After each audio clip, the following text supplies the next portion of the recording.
여러분, 숨은 빛 시한폭탄이라.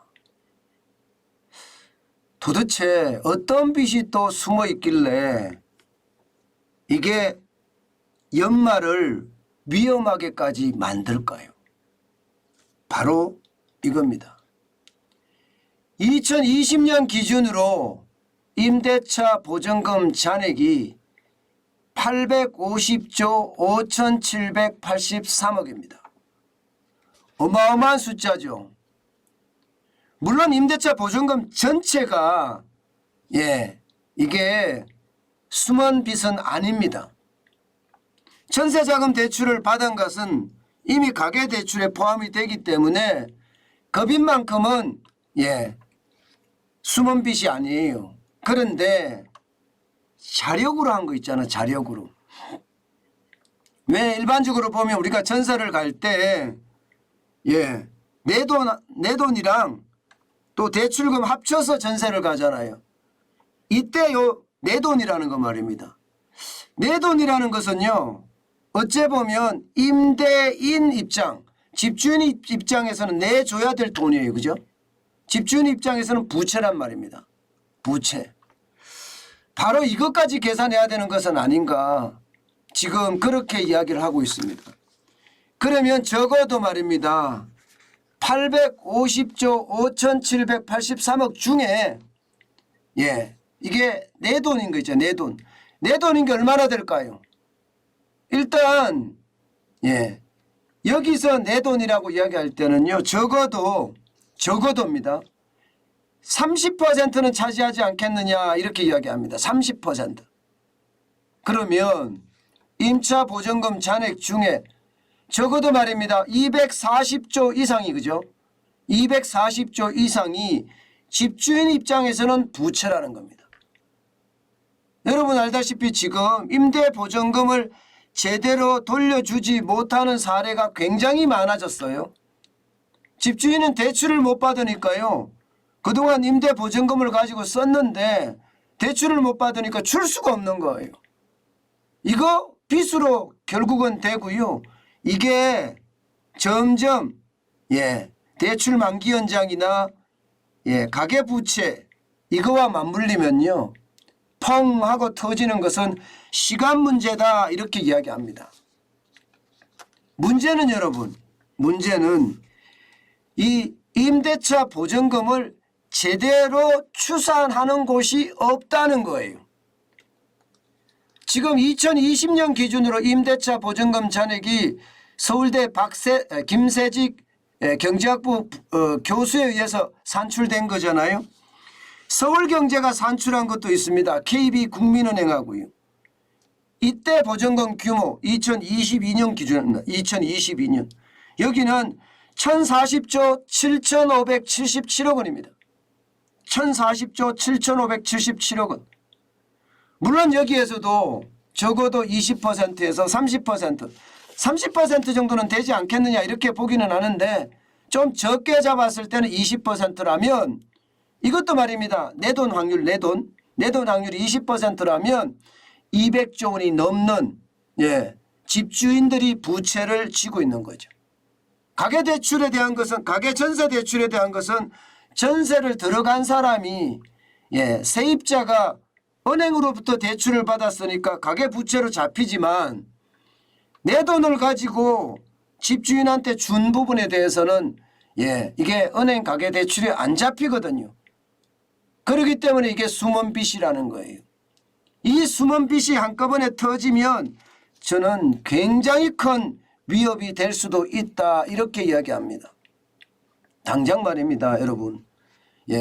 서울대 김세직 교수가 산정한 2018년에 2019년 2020년에 임대차 보증금 추이를 보면 보증금이 굉장히 빨리 늘어나죠. 2018년에 717조 2,736억이었던 것이 2019년에는요 782조 많이 늘었습니다. 적어도 72조가 더 늘었습니다. 6,080억까지 늘어났습니다. 그리고 2020년에는요 850조가 넘었습니다. 850조가 넘으면 이것도 마찬가지로 거의 뭐 60조 이상이 늘어나는 거죠. 60조 이상이. 예. 예. 850조 5,783억 원입니다. 그러면 2021년은 어떻게 가요? 예. 60조가 더 늘어나면 900조가 되겠죠. 910조가 되겠죠. 거기에 2022년 올해까지 들어오면 말입니다. 이게 뭐 1,000조가 넘는다는 것은 뭐 쉽게 추산할 수 있는 예상치입니다. 그중에 이제 20%니까 20%에 30%가 내 돈이니까 그건 집주인 입장에서 부채라고 했죠. 그러면 그 숨은 빚이 얼마나 되느냐? 장난 아닙니다. 작년 말 기준으로 볼게요. 작년 말에 가계 대출 1,756조입니다. 이 중에 판매 신용이 106조고요. 지금 2017년을 보면 말입니다. 예, 1,860조 1,000억 원이잖아요. 작년 말 4분기. 이걸 두 개 합치면 1,800 거의 60조까지 갑니다. 1,861조까지 가죠. 62조까지 가죠. 그죠? 예, 그 정도 됩니다. 여기다가 전세 보증금 뭐 1,000조에 20% 아니면 860조에 30% 잡는다 하더라도 뭐 20%만 최소로 잡자고요. 그러면 208조입니다. 여기다가 중소기업들 있잖아요. 예, 중소기업들 뭐 쉽게 말하면 가계대출로 받은 사람들 있잖아요.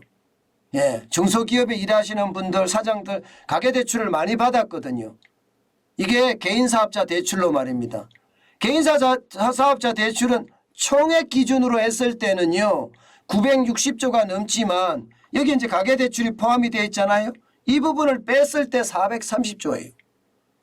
430조. 이것을 다 포함하면 여러분 놀라지 마세요. 2,500조입니다. 2,500조. 예. 그러니까 우리가 알지 못했던 전세보증금 208조 이상, 200조 이상의 어떤 숨은 빚이 나오게 된 겁니다. 이렇게 됐을 때 여러분 이거 감당할 수 있을까요? 감당할 수 있을까요? 저는 이거 감당하기가 굉장히 어렵다고 생각을 합니다. 예, 어렵다고. 지금 이대로 가면 여러분 가계부채가 엄청나게 늘어나는 겁니다. 엄청나게. 이게 어떻게 제대로 파악될 수 있겠습니까? 지금 이대로 가면 말입니다. 임대보증금까지 포함을 했을 때 GDP 대비 가계부채 규모는요. 와 이건 뭐 진짜 엄청납니다. 133.4%, 133.4%. 가계부채만 이렇게 많다 그러는 것은 여러분 결국 말입니다. 시장의 위험이 크다 이렇게 이야기할 수가 있습니다.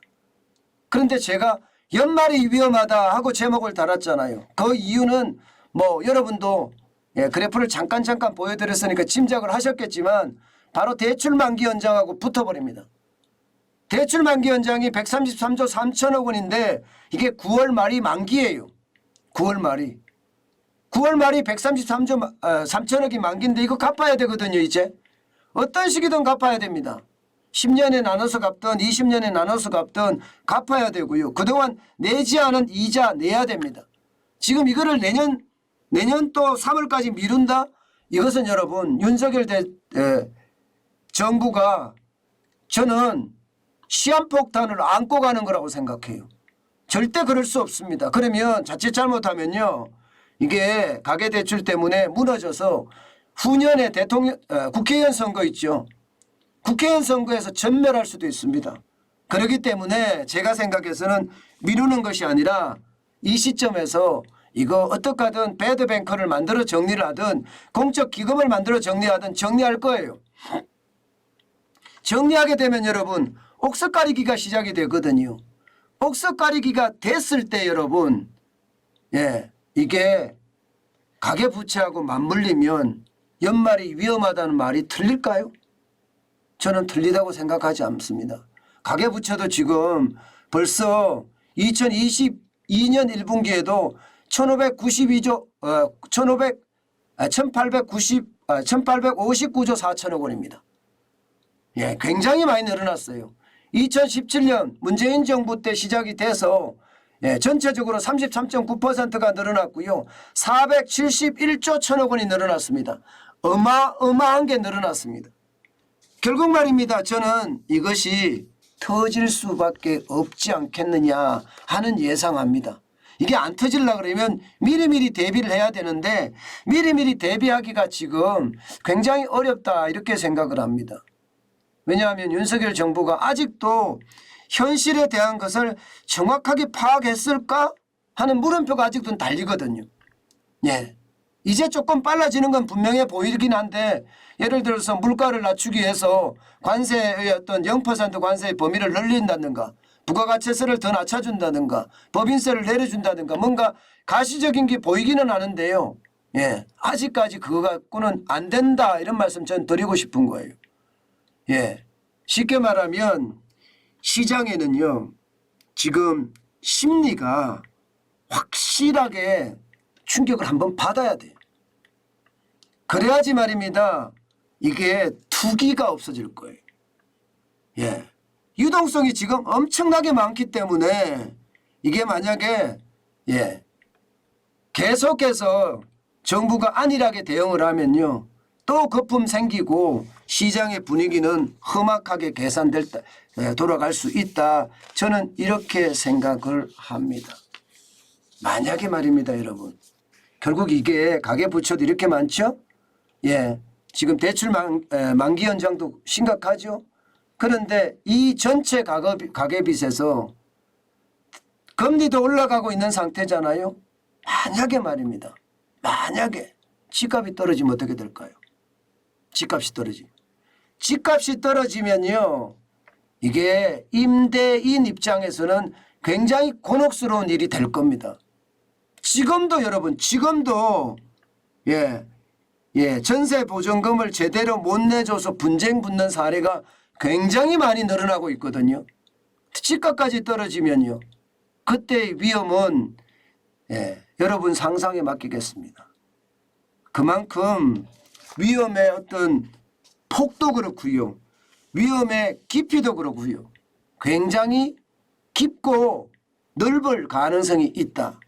더 큰 문제는 여러분 이 위기가 짧게 끝나는 것이 아니라 길게 간다는 사실이에요. 그래서 더 고통스러울 겁니다. 지금도 이미 침체기에 들어섰기 때문에 고통스러운 사람들이 많아졌어요. 이제 앞으로 더 많아질 수밖에 없고 연말까지 제대로 대응을 하지 못하면 특히 대출 만기 연장에 대한 대응을 제대로 하지 못하면 위기는요. 굉장히 빠른 속도로 우리 곁으로 다가올 겁니다. 제가 여러분에게 계속 위기 말씀을 드렸는데 그 위기가 심각한 상황으로 오니 거기에 대한 대비책 반드시 마련해야 됩니다. 이제는요. 위기의 어떤 구멍의 크기가 굉장히 커지고 있고요. 이 구멍이 여러 개 생겨 있는데 그 여러 개가 하나씩 합쳐지는 모양새예요. 합쳐지는 모양새. 구멍의 크기가 커졌는데 그게 합쳐지는 모양새가 되면 구멍은 더 커지겠죠. 구멍이 더 커지다 보면 결국 말입니다. 저수지 뚝을 무너뜨리는 그런 결과가 초래될 가능성 굉장히 높습니다. 그래서 철저한 그리고 완벽한 대비 체계를 갖춰야 됩니다. 그래야만 위기 속에 기회를 잡을 수 있습니다. 저는 그렇게 믿고 있거든요.